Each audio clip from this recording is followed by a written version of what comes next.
বোন, আপনি কি খ্রিস্টান? দুঃখিত, আপনি কি অমুসলিম নাকি মুসলিম? অমুসলিম। অমুসলিম? আমি খ্রিস্টান। খ্রিস্টান? হ্যাঁ, বলুন। আমার নাম এন্না। আমি একজন প্রাইভেট কর্মচারী। আমি যা জিজ্ঞাসা করতে চাই তা হলো ইসলাম ধর্মের শিক্ষা সম্পর্কে। আমার একটি সন্দেহ আছে। 5 ওয়াক্ত সালাতের বিষয়ে আমি সম্পূর্ণরূপে একমত। এটি সত্যিই আমাদের শৃঙ্খলাবদ্ধ করার জন্য, এবং আমার মতে এটি কিছুটা কঠিনও বটে, কিন্তু এটি ভালো। দ্বিতীয়ত, রমজান মাসে 30 দিন রোজা রাখাকেও আমি খুব ভালো বলে মনে করি। যে বিষয়টি আমাকে সন্দেহে ফেলে তা হলো বহুবিবাহ। আমার মতে বহুবিবাহ আমাদের মতো নারীদের জন্য অত্যন্ত ক্ষতিকর। যদিও বলা হয় যে এটা ইখলাসের সাথে করা হয়, আমার মতে এটিকে ইবাদতের নামে অন্য কোনো উদ্দেশ্যে ব্যবহার করা হতে পারে। তাহলে অন্য ধর্মে কেন বহুবিবাহ নেই? এবং আমার মনে হয় আমি ভাগ্যবান যে আমি একজন খ্রিস্টান নারী। ধন্যবাদ।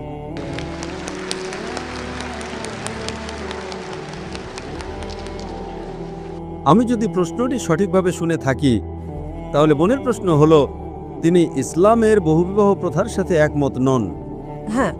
অন্য ধর্মে বহুবিবাহ নেই, তিনি এটাই বলেছেন, তাই তো? হ্যাঁ। বোন, প্রথমে আপনাকে বলি, এই পৃথিবীতে এমন কোনো ধর্মগ্রন্থ নেই যা শুধুমাত্র একজনকে বিয়ে করার কথা বলে, একমাত্র কোরআন ছাড়া। আপনি একজন খ্রিস্টান, আপনি বাইবেলের যে কোনো একটা শ্লোক দেখান যেখানে শুধু একজনকে বিয়ে করার কথা বলা হয়েছে। বাইবেলে এমন কিছু নেই। এই পৃথিবীতে কোরআন ছাড়া আর কোনো ধর্মগ্রন্থ নেই যেখানে শুধুমাত্র একজনকে বিয়ে করার কথা বলা হয়েছে, একমাত্র কোরআন ছাড়া। আপনি বাইবেল পড়ুন, বাইবেলের কোথাও বলা নেই যে আপনার কেবল একজন স্ত্রীকেই বিয়ে করা উচিত। আপনি কি দেখাতে পারবেন, বোন? আমি শুধু এটাই জানি যে ঈশ্বর যাকে একত্রিত করেছেন, মানুষ যেন তাকে বিচ্ছিন্ন না করে মৃত্যু ছাড়া। শুধু এটুকুই। আমাকে তথ্যসূত্র দিন, বয়ান দেবেন না, প্রমাণ দিন, অধ্যায় নাম্বার, শ্লোক নাম্বার। আমি যেমন বলি, এফেসিয়ান্স অধ্যায় 5 শ্লোক 18 মদ্যপান করো না, প্রভাবস অধ্যায় 24 শ্লোক 1। আমাকে তথ্যসূত্র দিন, ব্যাস, বয়ান দেবেন না। বাইবেলের একটি মাত্র শ্লোক দেখান যেখানে বলা আছে কেবল একজন নারীকে বিয়ে করতে হবে। যদি জানেন বলুন, যদি না জানেন বলুন যে আপনি জানেন না, বয়ান দেবেন না। ঠিক আছে। বোন, আমি বাইবেলের একজন ছাত্র। পৃথিবীতে এমন কোনো হিন্দু ধর্মগ্রন্থ নেই, কোনো বেদ বা ভাগবত গীতার কোথাও বলা নেই যে কেবল একজনকে বিয়ে করতে হবে। পৃথিবীর বুকে একমাত্র ধর্মগ্রন্থ যা কেবলমাত্র একজনকে বিয়ে করার কথা বলে তা হলো কোরআন। আমি আপনাকে বহুবিবাহের উত্তর দেব। প্রথমে আপনাকে আমি সংশোধন করতে চাই। এখন আমি আপনার মূল প্রশ্নে আসছি। বোন, আপনি স্ক্রিনে দেখতে পারেন, অনুবাদ স্ক্রিনে দেখাবে। প্রথমত কোরআন সূরা নিসায় অধ্যায় 4 আয়াত 3 বলছে, তোমরা তোমাদের পছন্দের নারীদের বিয়ে করতে পারো 2, 3 বা 4 জনকে, কিন্তু যদি তোমরা ন্যায় বিচার করতে না পারো তবে কেবল একজনকে বিয়ে করো। এই বাক্যটি যে যদি ন্যায় বিচার করতে না পারো তবে কেবল একজনকে বিয়ে করো, এটি শুধুমাত্র বোন, আপনি কি স্ক্রিনটা পড়তে পারছেন? ওনাকে বলুন কথা না বলতে, ওনাকে বলুন স্ক্রিনটি পড়তে। বোন, আপনি যদি ইংরেজি বুঝেন আমাকে সরাসরি শুনেন, যদি না বুঝেন দয়া করে স্ক্রিনে দেখুন। কেন আপনি অন্যদের সাথে কথা বলছেন, এর যুক্তি কি? আমাকে দেখবেন না, স্ক্রিনে দেখুন, আমি স্ক্রিনেও আছি। হ্যাঁ, অনুবাদ তো চলছে, তাই না? অনুবাদ কি ঠিক আছে? সঠিক। Hope the translator is doing a good job. Huh? So sister, don't talk with the other sister. She will not give the answer. I'm here. Okay? তো এখন বহুবিবাহ নিয়ে আপনার প্রশ্নের উত্তরে আসি। ঠিক আছে। যদি আপনি ধর্মগ্রন্থ পড়েন, যদি আপনি হিন্দু ধর্মগ্রন্থ পড়েন, হিন্দু ধর্মগ্রন্থে রামায়ণে শ্রীরামের পিতা রাজা দশরথের কথা পড়লে দেখবেন তার একাধিক স্ত্রী ছিল। যদি আপনি মহাভারত পড়েন, বোন স্ক্রিনে দেখুন, হ্যাঁ, হ্যাঁ। যদি মহাভারত পড়েন, শ্রীকৃষ্ণের কতজন স্ত্রী ছিল? 2 জন, 4 জন, 100, 1000, 16,108 জন স্ত্রী ছিল। শ্রীকৃষ্ণের 16,108 জন স্ত্রী ছিল, তাহলে মুসলমানরা সর্বোচ্চ 4 জন রাখতে পারবে না কেন? যদি আপনি বাইবেল পড়েন, বাইবেল অনুসারে আব্রাহামের 3 জন স্ত্রী ছিল, সলোমনের 700 জন স্ত্রী ছিল। বোন, আপনি কি খ্রিস্টান? তিনি খ্রিস্টান। হ্যাঁ। সলোমনের 700 জন স্ত্রী ছিল, আব্রাহামের 3 জন স্ত্রী ছিল। বাইবেলের কোথাও বলা নেই কেবল একজনকে বিয়ে করার কথা, কোথাও নেই। কিন্তু কোরআন বলছে সূরা নিসা অধ্যায় নম্বর 4 আয়াত নম্বর 3-এ তোমাদের পছন্দের নারীদের বিয়ে করো 2, 3 বা 4 জনকে, কিন্তু যদি ন্যায় বিচার করতে না পারো তবে কেবল একজনকেই বিয়ে করো। ইসলামের এই বিধানের যৌক্তিক কারণ কি? আপনাকে একটা কথা বলি, ইসলামে বহুবিবাহ বাধ্যতামূলক নয়।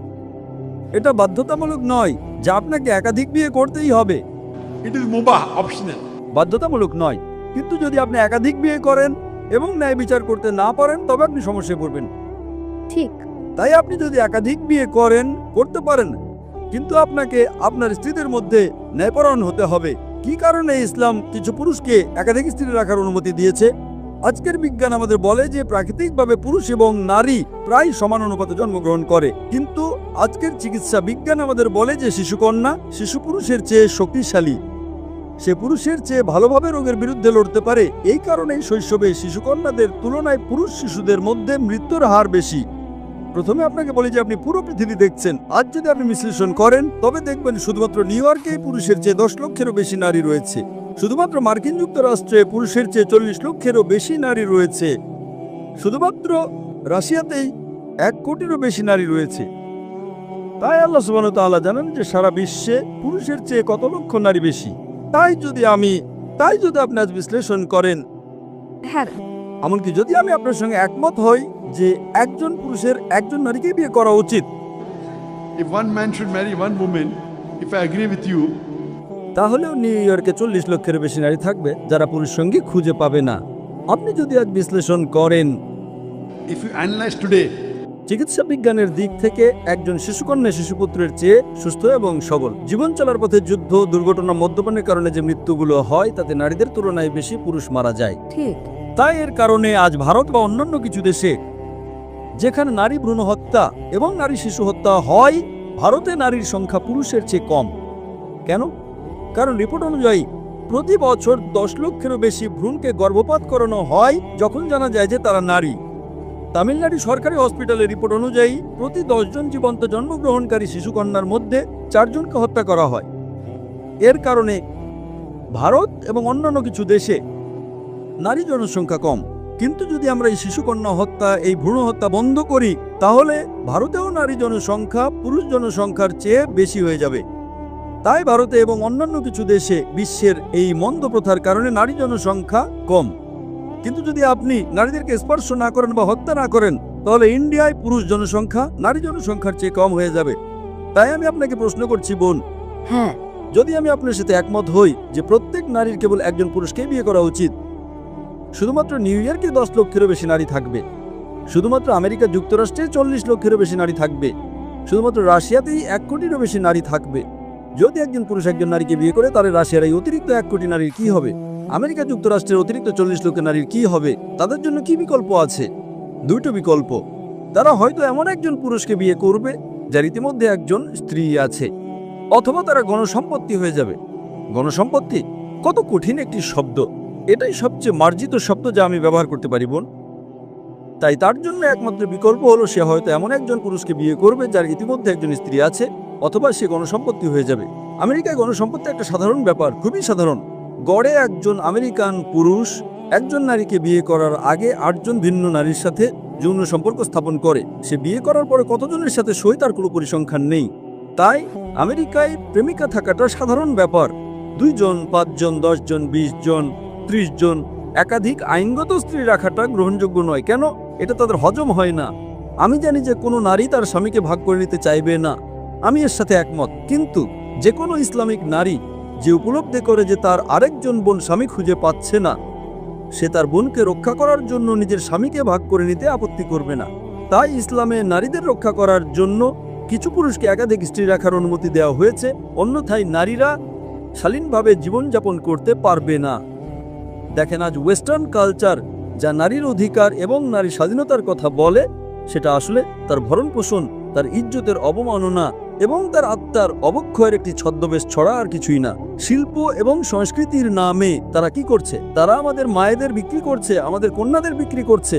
তাই ইসলাম নারীকে রক্ষা করে এবং হিজাবের পাশাপাশি একটি কারণ হলো কিছু পুরুষকে একাধিক স্ত্রী রাখার অনুমতি দেয়া, যাতে করে তারা নারীদের রক্ষা করতে পারে। তাই ইসলাম কিছু পুরুষকে একাধিক স্ত্রী বিয়ে করার অনুমতি দিয়েছে যাতে তারা নারীদের রক্ষা করতে পারে। এবং আরো বিস্তারিত উত্তরের জন্য আপনি আমার ভিডিও ক্যাসেট ইসলামের নারীর অধিকার আধুনিকতার নাকি সেকেলে দেখতে পারেন। আশা করি এটা আপনার প্রশ্নের উত্তর, বোন।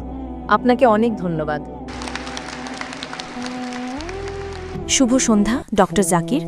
আমার নাম শাহ, আমি মনোবিজ্ঞানের ছাত্রী। আমি আপনার আগের লেকচারে অংশ নিয়েছিলাম UITM শাহ আলামে। আমি অবশ্যই বলবো যে আমি আপনার লেকচার খুব উপভোগ করেছি। আজও আমি আপনার লেকচার উপভোগ করেছি। আমার প্রশ্ন আগের লেকচার সম্পর্কে। আপনি বলেছিলেন বিশ্বজনীন ভ্রাতৃত্ব সম্পর্কে UITM শাহ আলামে। একটা সময়ে প্রশ্নোত্তর পর্ব চলাকালীন আপনি উল্লেখ করেছিলেন যে আপনি খ্রিস্টানদের চেয়ে বেশি খ্রিস্টান ছিলেন। এখন আমি নই, আমি যা জানি তা থেকে বলছি, একজন ব্যক্তি খ্রিস্টান হয় যদি তারা খ্রিস্ট ধর্মের দীক্ষা নেয় অথবা তারা যীশু খ্রিস্টকে তাদের ব্যক্তিগত রক্ষাকর্তা হিসেবে গ্রহণ করে, কেবল তখনই একজন ব্যক্তি খ্রিস্টান হয়। তো আমি শুধু জানতে চেয়েছিলাম ঠিক কিভাবে আপনি নিজেকে খ্রিস্টানদের চেয়ে বেশি খ্রিস্টান হিসেবে উল্লেখ করতে পারেন, এটুকুই। বোন একটি খুব ভালো প্রশ্ন জিজ্ঞাসা করেছেন।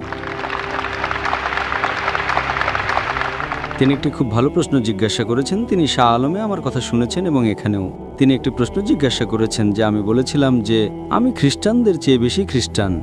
তো আমি কিভাবে একজন খ্রিস্টান হতে পারি যদি আমি বাপ্তিস্মা না নিয়ে থাকি, যদি আমি বিশ্বাস না করি যীশু খ্রিস্ট ঈশ্বর? বোন, আপনি আমাকে সঠিক উদ্ধৃত করেছেন, কিন্তু আপনি আমার সম্পূর্ণ উদ্ধৃতি দেননি। আমি খ্রিস্টানদের চেয়ে বেশি খ্রিস্টান বলার আগে আমি একটি বিবৃতি দিয়েছিলাম, যদি খ্রিস্টান মানে এমন একজন ব্যক্তি যিনি যীশু খ্রিস্ট আলাইহিস সাল্লামের শিক্ষা অনুসরণ করেন, তবে আমরা মুসলমানরা খ্রিস্টানদের চেয়েও বেশি খ্রিস্টান।